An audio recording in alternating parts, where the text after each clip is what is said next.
Good afternoon. I just wanted to get on here and read a devotional. I hope that you're having a good day, a good Friday. Okay, I'm going to get right into it. It's called Worth a Second Look. Have you ever seen a movie and hated it, but then upon a second view, changed your mind? Usually it's because unmet expectations in your first viewing left you disappointed. But in being prepared for those flaws the second time around, you notice what was good about the film. And maybe you ended up liking it. How we view our parents is a bit like this. We grow up with high expectations for who they should be, but being the frail humans they are, they rarely meet those expectations. As you grow older, try giving them a second look. As long as you're aware of their flaws going in, you'll learn to appreciate their strengths. How you view your parents matters. Perhaps most important, as your first caregivers and objects of love, your parents are your first picture of God. Could the way you see your parents affect the way you see God?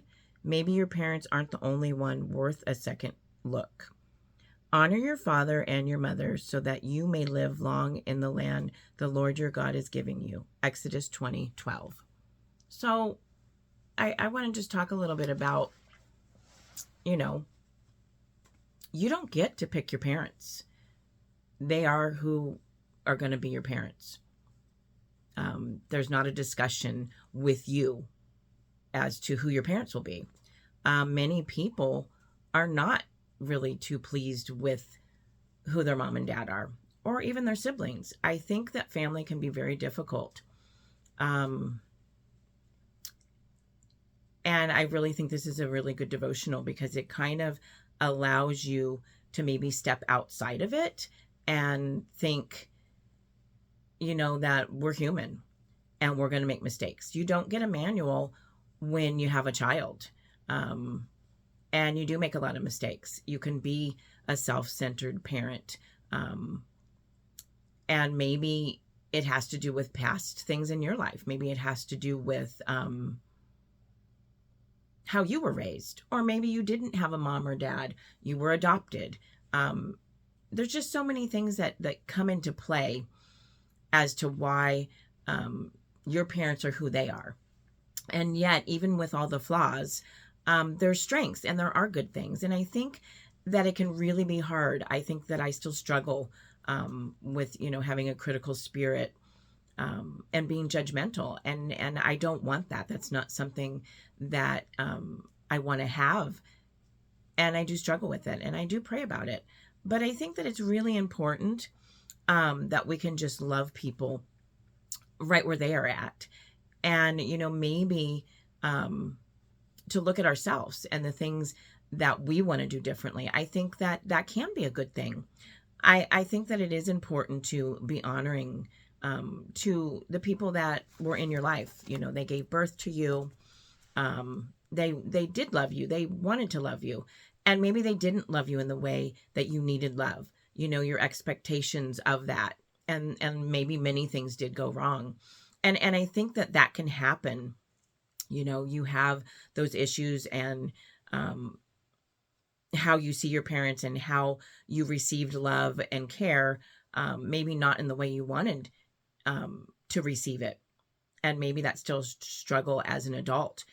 And so you can see God differently because of that, because you feel like, I hear about God being love and all these things, but yet people that were supposed to care for me didn't care for me how I wanted it to be. And yet I think too about, really having to let go of your past and maybe really letting go of your history.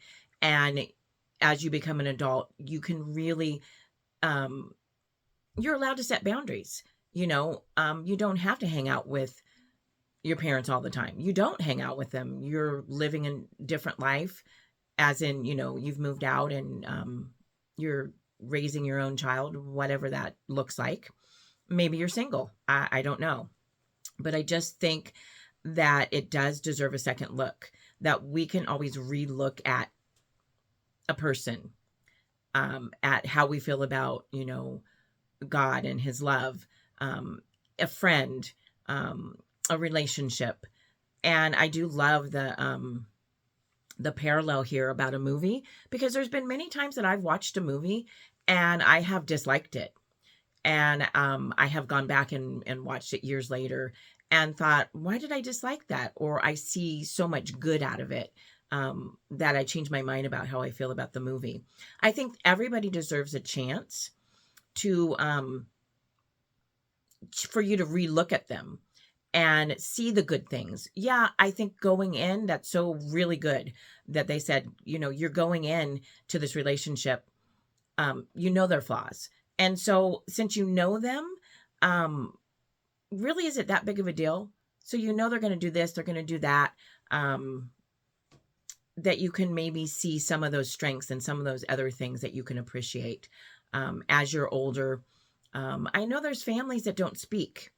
I know there's moms and dads that have adult children that I personally know people that their adult children do not speak to them. And for me, it's disheartening. I have made a lot of mistakes as a parent. I've made a lot of mistakes as a wife. I'm an ex-wife. I'm not married any longer. I'm single. I've made so many mistakes in friendships. I have lost friendships. I have, don't have communication with different people. And that's not really what I want, but I have to allow people, how they feel. I have to accept, how they feel about me or how they don't feel about me. I can't make anybody want to talk to me, want to spend time with me. And I'm not going to chase people. I'm not going to pursue people. I feel like if somebody wants to spend time with me, they would. And I'm not saying that doesn't mean I'll never text somebody, or I'll never call somebody or whatever. But I really anymore, I'm not, like a child anymore. I'm an adult and I am a lot older. And I just feel like people will spend time with you if they want to. And sometimes that's discouraging for me because I feel like, people don't really make that effort for me. And I'm just, that's okay. That's a whole nother video probably. But I really like this. I like that this is really saying to you that you just kind of have to understand that people are frail. People are, who they are. Like, you're not going to change them, but you can change your perspective. And you can also understand that they're not perfect. They did make mistakes. Your expectations might be too high. And I don't think there's anything wrong with having high expectations, but I also think that you just kind of have to let people be people, with their flaws, how they maybe say a certain thing or act a certain way. Maybe you're annoyed by it. Maybe, like I used to say to my kids, you didn't give me the script. Like, how I respond to you and what I say and what you want me to say, I don't know, because I'm just doing what I know and how I feel. And so, in order for you to have me how you want me to be, I would need a script. I would need you to write something out, a narrative, so that I could answer you the way that you want me to. And in life, that's really not going to happen. I think we have to let people be individuals. I think in this society, in this day and age, people are very much unique as to how they think and feel, who they vote for, whether they like to dance or watch a movie or read a book. There's just so many different things that people like to do, their hobbies and what they like to eat. I'm actually watching somebody that is, he's vegan now. And I'll just do a little backstory. I'm not going to say who he is, but I really like him. So he was a chef for like 35 years and he was, cooking meat. And I want to say maybe the last decade, he's become a vegan, and he has his dog on his, YouTube channel, which I really love. But anyways, like, he's making these amazing, vegan recipes, and I've done some vegan stuff before. And it really wasn't because of the animal stuff. But, honestly, I've been thinking about that more, that's like a real thing. But anyways, and I've always loved different dishes. But the way that he makes this stuff, it looks amazing, and I really want to try some of the recipes. He said that he wished that he would have done this sooner. And he used to make fun of his brother because I guess his brother was vegan. Maybe he's been vegan his whole life, his brother. And, he just knows how to cook. This man knows how to cook. Like when he's chopping and he has, knives that he sharpens and stuff. And I just like the presentation of the videos. I like watching them and seeing how he's going to create stuff. And, then he'll eat it and is just so like excited about what he's eating, the vegetables, and he uses tofu and some different things. And basically, tofu doesn't really taste like anything. And so you are the one that's going to season it and make it taste how you want it, grill it, or if you want it softer. And there's different degrees of tofu.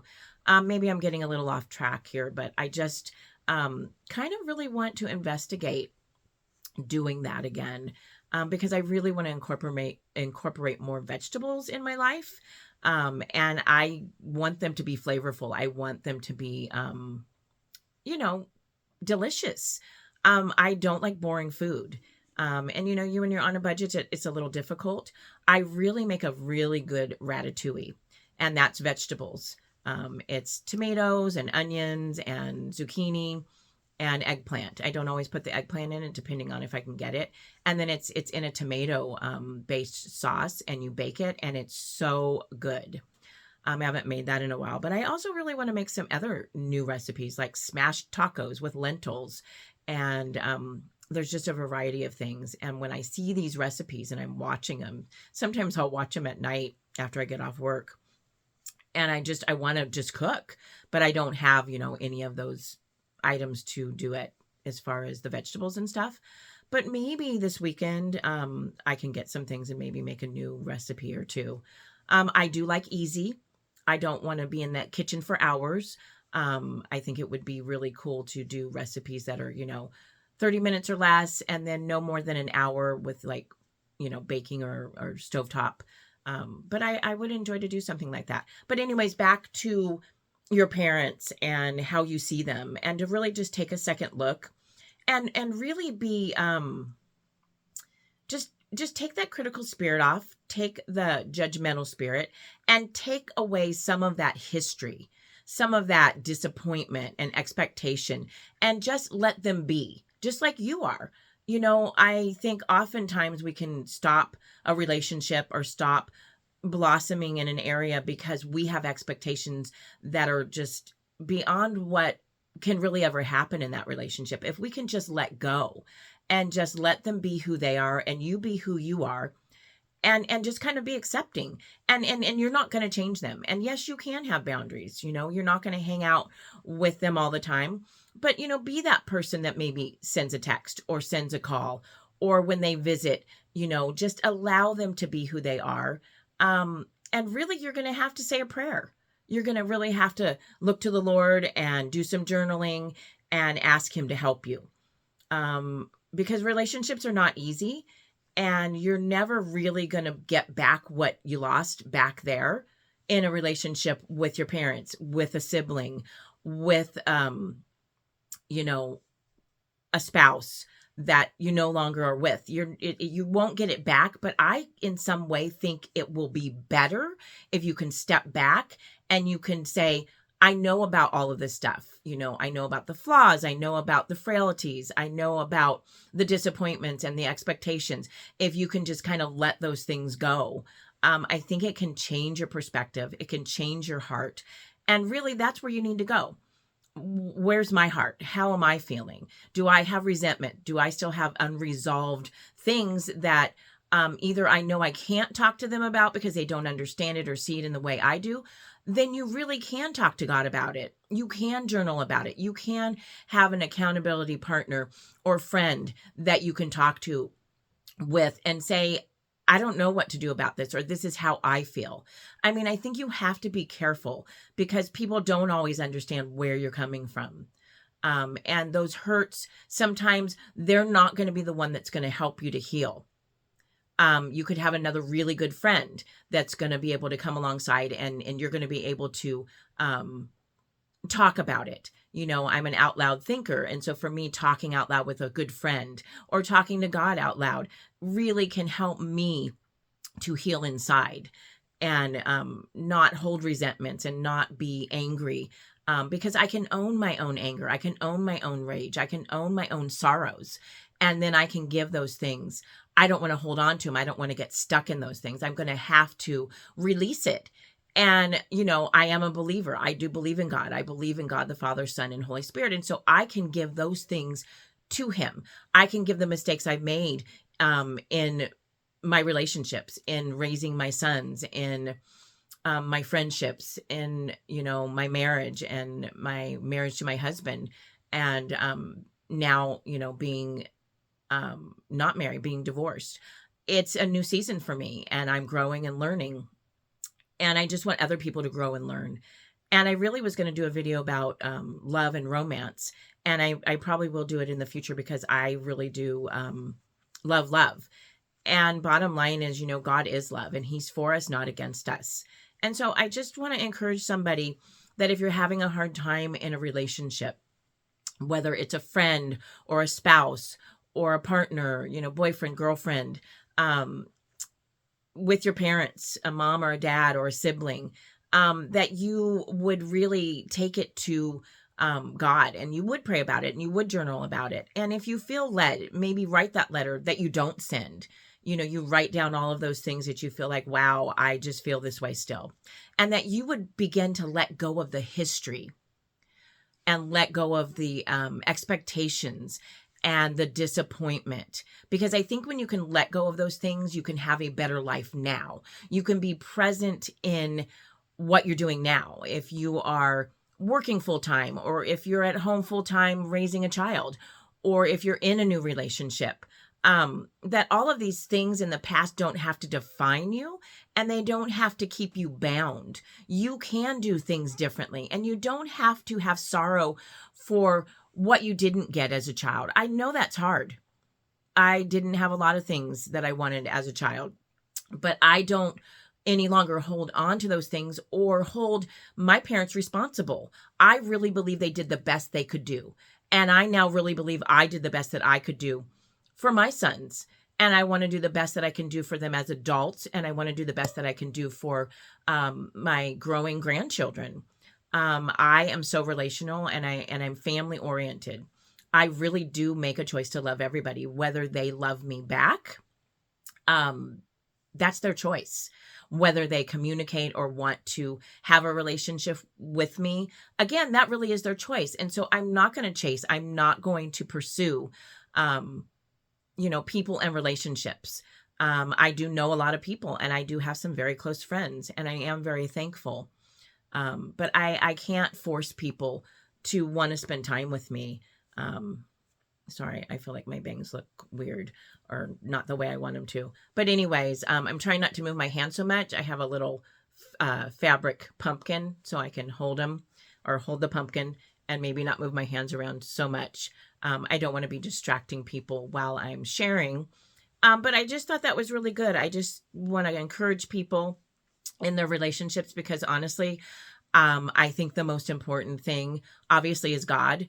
But our relationships, how we treat people, when we're tired, when we're hungry, when we're happy, when we're sad, when we're angry. I mean, I think it's okay to express those things. And when you feel comfortable in a relationship, it should be a safe place for you to have all of those emotions, that you don't have to hold everything in and pretend that everything's okay, that you can get upset. I think people should be able to handle when you might be yelling or screaming, and they can understand that they're not directing it to you, but that they just feel this way, and that it's safe for them to express, their anger.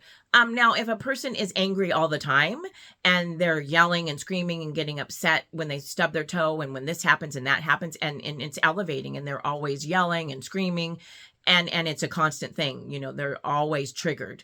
Those are red flags that you need to find out why that's happening to you. Why are you triggered by things? Why are you angry? Why do you have rage? Why are you, battling with that? Because those are red flags.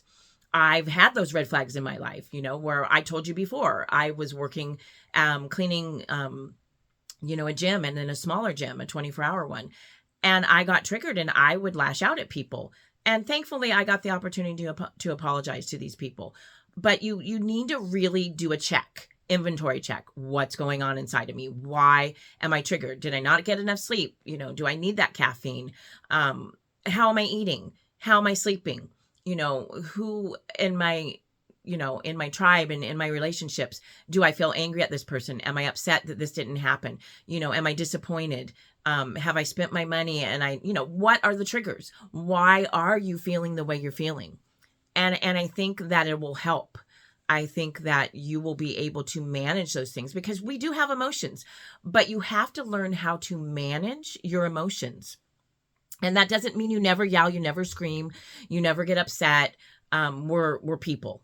But I think that in order to really do life better, we want to be able to, talk to people and say, I really am upset about this, but, and if you do get angry and you do say something louder to somebody, maybe say, wow, I'm sorry. I really just felt upset. It's not you.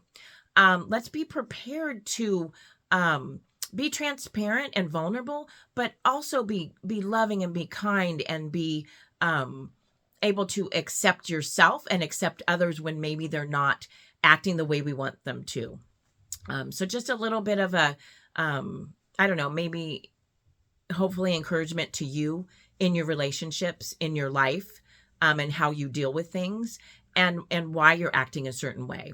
It could be you're hungry. It could be you didn't sleep well the night before. If you go in knowing those things and you know that you feel this way, then you're going to be more sensitive to that, and you're going to be kinder to other people, because you're going to be like, wow, I am kind of tired, or I am hungry, or I am feeling, discouraged or upset or disappointed. And then you're not lashing out at people. You're not doing something because you purposely know that, wow, I'm feeling a certain way. Or just even saying to somebody, hey, I need a little time out. I need to be alone. It's not you.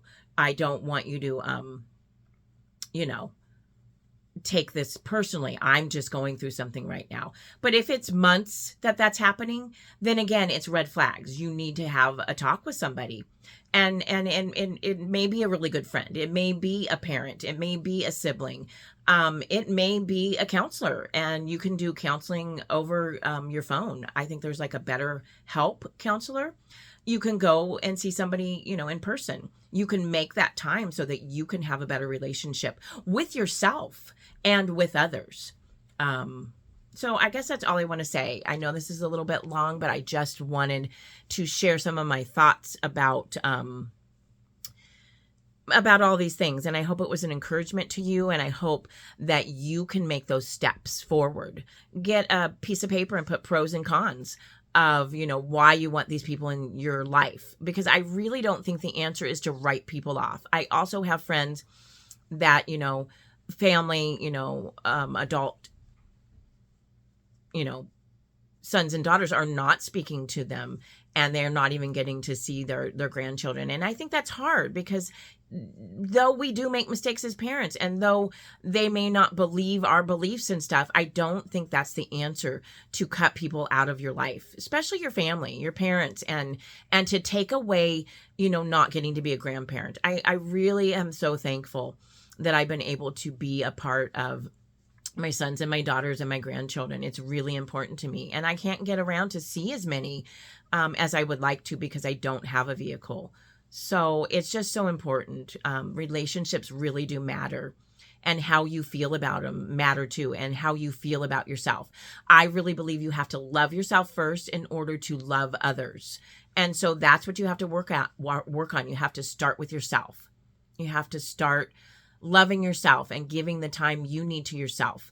But I really think, when you can love yourself, you're going to want to find out why you were here, why you're created, and really talk to God. Find out who he is. Like I said, get on your phone and do some research. Get a Bible and do some reading. Get a devotional.